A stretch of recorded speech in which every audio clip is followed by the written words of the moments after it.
What's up, guys? My name is Splice Knight, and today we're going to be talking about, not a theory today, but Supergirl. Here we go.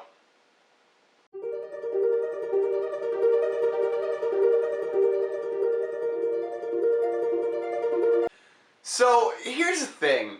Supergirl, I was really excited. You know, I like having female main characters, protagonists, stuff like that. Like, my favorite book series, Skullduggery Pleasant, that I'm reading right now, and have been reading, honestly, for the last couple of years, features a main female protagonist who's a total badass. Like, I don't even know how to properly describe it to you. You just have to you have to read the book. If you're interested, there will be a link down below for that. But my point being this. Supergirl had the opportunity to make a phenomenal badass female main character and strong characters to support her. And they kind of just didn't.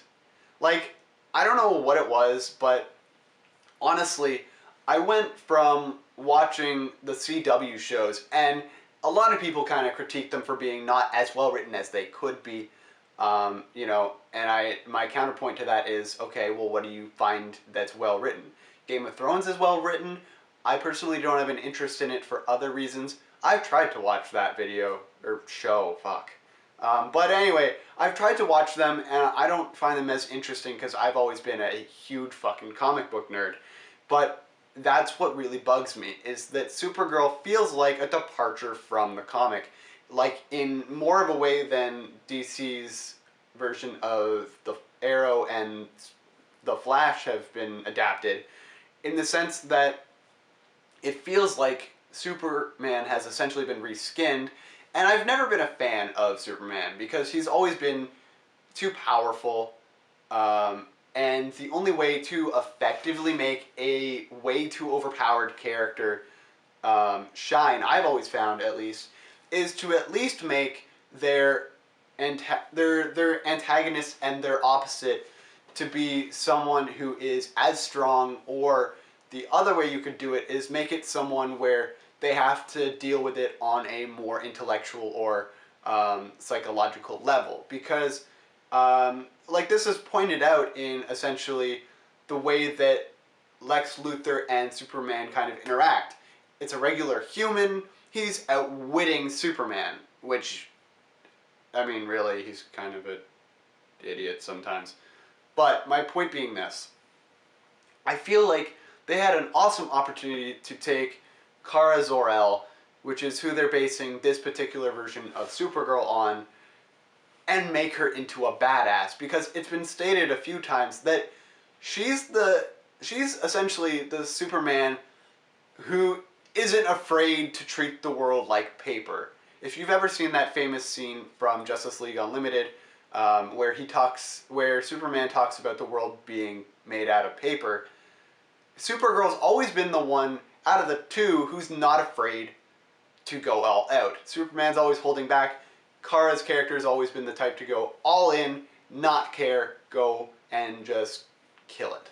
Now, why I find that interesting is because it's essentially the strong character who's not afraid of that, and you have to make her deal with more complex kind of issues. And in the Supergirl TV show, they really don't do it.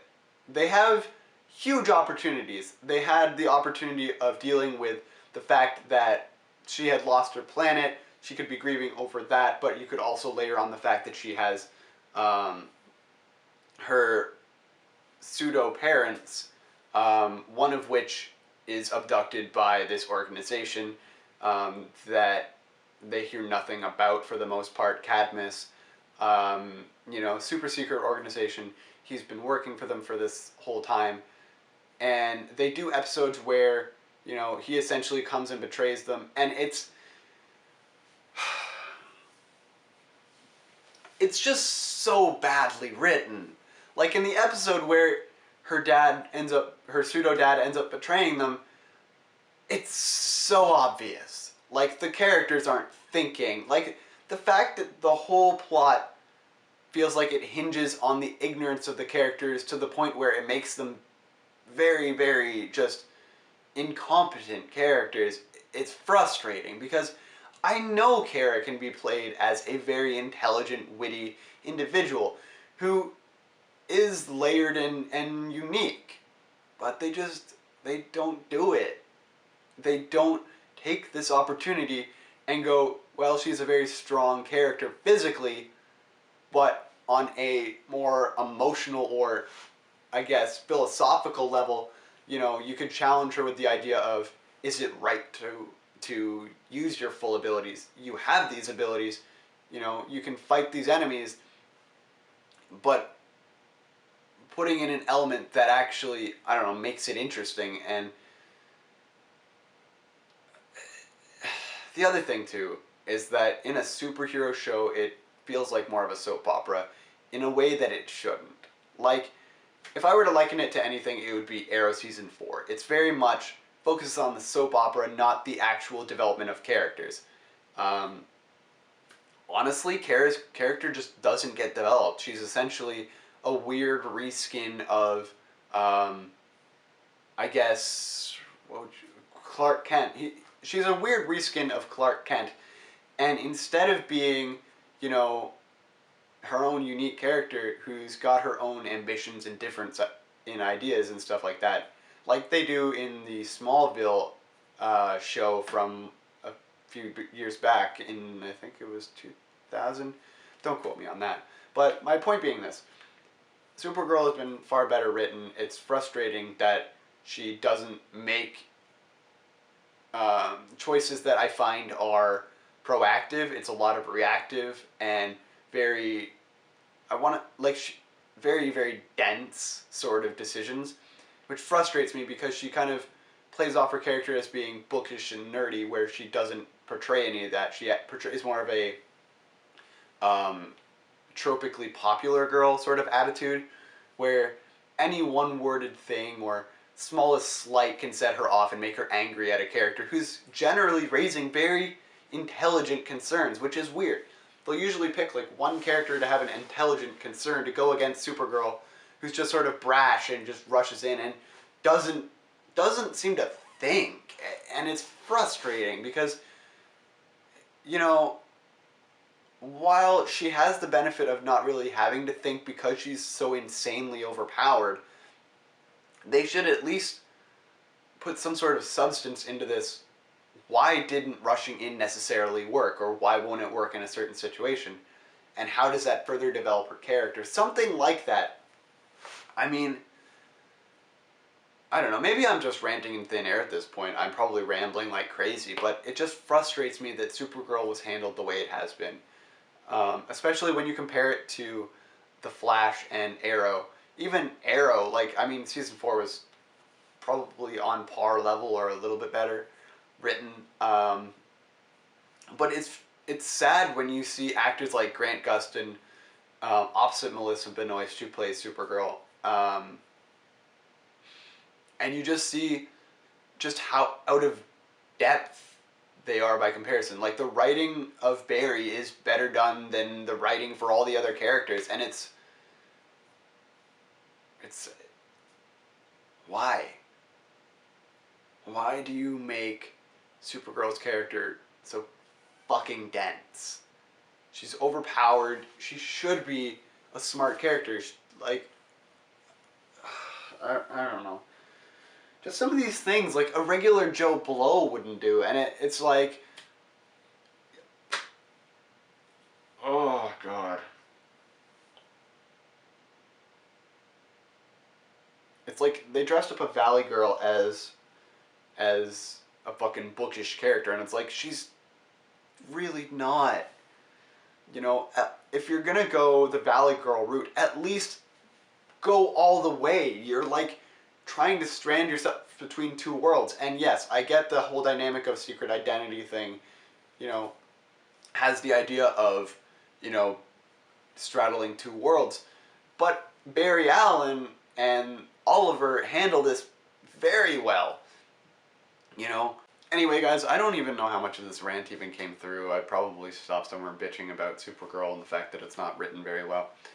But my point being this, the fact that they have opposing characters that are clearly written to be the smart character of the episode You know, and contrasting with Supergirl, who seems to be set off by even the smallest things, and even Alex, who's like her sister in the show, she has the same issue where she's just so plot blind, and it's frustrating because you know that they can be written plot blind in a way that doesn't just make them come off as just stupid.